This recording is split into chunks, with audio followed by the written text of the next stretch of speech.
윤 대통령이 얘기한 안보 정체성, 괴담과의 전쟁, 이 두 가지 이야기, 첫 번째 이야기로 모두 전해드리죠. 어제 윤석열 대통령이 사실상 전임 정부의 이 외교 안보관을 강하게 비판했습니다. 그런데 얼마 전 문재인 전 대통령이 1950 미중 전쟁이라는 책을 소개하면서 한바탕 안보관의 논란이 일던 터였습니다. 윤 대통령은 뭐라고 비판했을까요? 들어보시죠. 허위 선동과 조작, 그리고 가짜 뉴스와 괴담으로 자유 대한민국을 흔들고 위협하며 국가 정체성을 부정하는 세력들이 너무나 많이 있습니다. 반국가 세력들은 핵 무장을 고도화하는 북한 공산 집단에 대하여 유엔사를 해체하는 종전선언을 노래 부르고 다녔습니다. 북한만 쳐다보고 중국으로부터 무시당한 우리의 외교는 5대양 6대주의 모든 국가들과 긴밀히 협력하는 글로벌 중추 외교로 발돋움했습니다. 자, 윤석열 대통령의 강한 비판이었습니다. 사실상 전임 정부를 직격했다는 평가가 나오는데 북한만 바라보고 중국에게 무시당했다. 그리고 유엔사를 해체하자고 주장하고 어딜 가든 종전선언만 노래 부르고 다니는 세력들이 있었다. 이것은 잘못됐다라는 윤 대통령의 안보관과 관련된 비판이었습니다. 정혁진 변호사님, 어제 저희 돌직구쇼에서 보도해드렸는데 또 마침 문재인 전 대통령이 북한의 명백한 이 남침, 이 부분을 외면한 채 미중 간의 어떤 권력 다툼 때문에 한반도에서 전쟁이 일어났다라는 시각, 어찌 보면 약간 논란적인 시각의 책을 문재인 전 대통령이 소개해서 한바탕 지금 논란인 가운데 윤 대통령의 이런 발언이 나왔어요. 어떻게 보십니까? 제가 봤을 때 이제 대통령이 연설문을 아마 직접 그 손을 많이 보시는 것 같아요. 저런 이야기를 그 밑에 있는 비서관이 뭐 함부로 쓰기는 어려울 것 같고, 그다음에 이제 대통령의 의지가 담겨져 있는 것 같은데, 그 윤석열 대통령의 기본적인 문제 의식은 지금 좀 문제가 심각하다. 왜냐하면 다른 걸 다 떠나가지고 문재인 대통령이 여러 가지로 촉발한 그런 측면도 있는 것 같고, 그다음 마찬가지로 이재명 대표가 또 그 중국 대사 관저 가가지고 싱하이밍. 그다음에 그 이후에 또 어떤 일이 있었습니까? 그 도종환 의원이 또 티벳까지 가가지고 그때 어떤 사진이 있었냐면은 그 도종환 의원이 거의 폴더 인사를 하는데 그 당서기는 딴 데 보고 있는 그런 사진도 있지 않았습니까? 그런데 중국은 어떤 나라냐면은 사실은 6.25 때 참전한 나라예요. 우리의 반대편에 서가지고. 그런데 미중 전쟁은 말이 안 되는 게, 만약에 중국이 미국과 진짜로 이제 그 전쟁을 하려고 했었다라고 하면은 중국의 그 당시 중화인민공화국의 정식 군대가 그 참전을 했었어야 되는데 정식 군대가 참전한 게 아니에요. 우리로 따지면 그 임진왜란 때 의용군이, 그러니까 그 정규군이 아닌 그런 그 나라였는데도 불구하고, 그다음에 이제 문재인 대통령이 지난 뭐 북경에 갔을 때 그때 뭐 혼자 밥 먹고 뭐 여러 가지 일들이 있지 않았습니까? 혼밥 논란이 있었죠. 중국에서 문 전 대통령의 혼밥 논란. 그렇죠. 그러니까 지금 그 윤석열 대통령 입장에서는 이런 부분들에 대해서 국민들의 불만이 있고, 그런데 그런 것들을 호도하는 일들이 자꾸 벌어지고 변명한 그런 모습들이 보여지니까 안 되겠다. 내가 일국의 대통령으로서 한번 이 자리에서 끊어줘야 되겠다. 왜냐하면 저 자리가 어떤 자리냐면 한국자유총연맹 자리잖아요. 거기에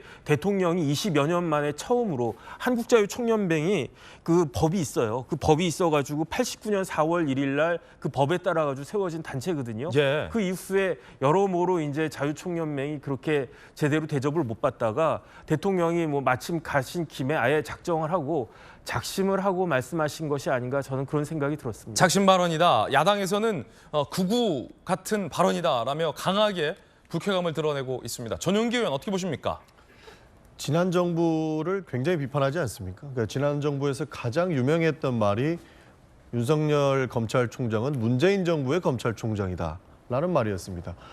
이렇게 이념적으로 굉장히 자유를 외치시고 전임 정부가 잘못됐다라고 말씀하실 거였으면 검찰총장직을 왜 수락하셨나 이런 생각이 들 정도인데요. 사실 중국에서 무시를 당했다 이런 얘기를 하시는데, 무시당하고 있는 것은 사실 일본한테 당하고 있다. 지금 정부 일본한테 당하고 있는 것이 무시다라는 말씀을 돌려드리고 싶습니다. 우리가 중국에게 무시를 당했다면 수출 흑자를 냈겠습니까? 사실 우리는 수출로 먹고 사는 대한민국이지 않습니까? 그런데 거기에서 가장 수출 흑자를 많이 낸 곳이 중국이었습니다. 우리는 무시를 당한 것이 아니고 실리를 추구했던 것이고요. 지금 이념에 빠져가지고 허우적대는 모습처럼 보이는 것이 오히려 더 무시당하는 행위를 하고 있는 것이다라는 말씀을 드리고 싶습니다. 사실 대통령께서 이런 말씀을 하실 때 저는 깜짝 놀랐습니다. 웬만하면 대통령께서 발언하실 때 이렇게까지 말씀을 하실까에 대한 의문이 있었는데 예. 어저께 제 발언을 보고는 눈을 의심할 정도였거든요. 사실 많은 언론만 봐도 이렇게 이념적으로만 적대시적으로만 대할 수 있는 분은 아니라고 생각을 했는데 제가 사람을 잘못 본 것이 아닌가 하는 정도의 생각이 들었었고요. 사실 언론보다 유튜브를 보시는 것 아닌가 하는 생각이 들어서 우리 대통령실에 있는 참모들한테 말씀드리고 싶은 것은 대통령은 극우 유튜브 못 보게 하셔야 된다. 이런 말씀 드리고 싶습니다. 야당 전용기위원회 강한 비판이었습니다. 전지현 의원님, 이제 윤 대통령의 작정 발언입니다. 사실 지난 정부에서 종전선언 이야기가 참 많이 나왔었는데 결국은 뭐 아주 먼 꿈에 그쳤죠. 그리고 대북 제재를 좀 해제해달라라고 국제사회에 우리 정부가 좀 외교적인 노력을 한 부분도 있었는데 윤 대통령이 보기에는 아니 어떻게 대북 제재를 해제해달라고 얘기하고 종전선언을 노래 부르느냐 이건 반국가 세력이다라고 좀 강하게 작심 발언한 것 같은데 혹시 계기가 있습니까? 이런 발언. 저는 사이다 발언이라고 생각합니다. 네. 그리고 종전선언 노래 부른 거 맞죠. 작년 이맘때 그 국민의힘에서 세수부 공무원 피살 사건 TF를 했었는데요. 그때 이제 제가 그때 만들었던 PPT를 아직도 지금 제가 이렇게 핸드폰에 가지고 다니는데 그날 2021년 9월 22일에 저녁 6시 30분에 북한 해수역에서 우리나라의 그 해수부 공무원이 발견이 됐죠. 근데 6시간 동안 아무것도 안 하다가 결국은 피살 당했습니다. 예. 근데 무슨 일이 있었냐? 그 다음 날인 2021년 9월 23일 1시 26분에 문재인 대통령의 유엔 화상 연설이 있었죠. 그 내용이 뭐였습니까? 바로 종전선언하자는 거였습니다. 그러니까 그래서 왜 이 해수부 공무원 피살 사건을 제대로 대응을 안 하고 북한에 그 통지문을 보낼 수 있는데도 왜 아무것도 안 했을까? 이게 북한의 심기를 결국 건드려서 이 종전선언에 유엔에서 하는 그 종전선언에 좀이라도 흠이 갈까봐 이렇게 아무것도 안 한 거 아니고 안 한 것 아니냐. 네. 대통령에게도 아무런 보고를 안 한 거 아니냐. 이런 지금 주장을 했던 것이고 이로 인해서 결국은 해수부 공무원 피살 사건으로 결국은 몇 분의 뭐 정의용 그 안보실장이랄지 서훈 또 안보실장 이런 몇 분이 다 기소가 지금 됐죠. 예. 그래서 이런 것만 봐도 대한민국 국민의 생명은 관심이 없어요. 본인이 하고 하자 하는 이 유엔에서의 종전선언 이거 어떻게 해내가지고 본인의 업적으로 만들려는 이것이 바로 제가 본 문재인 정부입니다. 그렇기 때문에 저는 이런 것만 보더라도 어제 대통령께서 저는 사실대로 말씀하셨다고 생각하고 있고요. 그리고 북한으로부터도 저희가 또 할 소리는 해야 되는 것이고 중국에게도 할 소리는 해야 되는 거 아닌가 싶고 저는 그런 면에서 외교에 물론 중요성은 있습니다만 어제 할 말씀을 하셨다.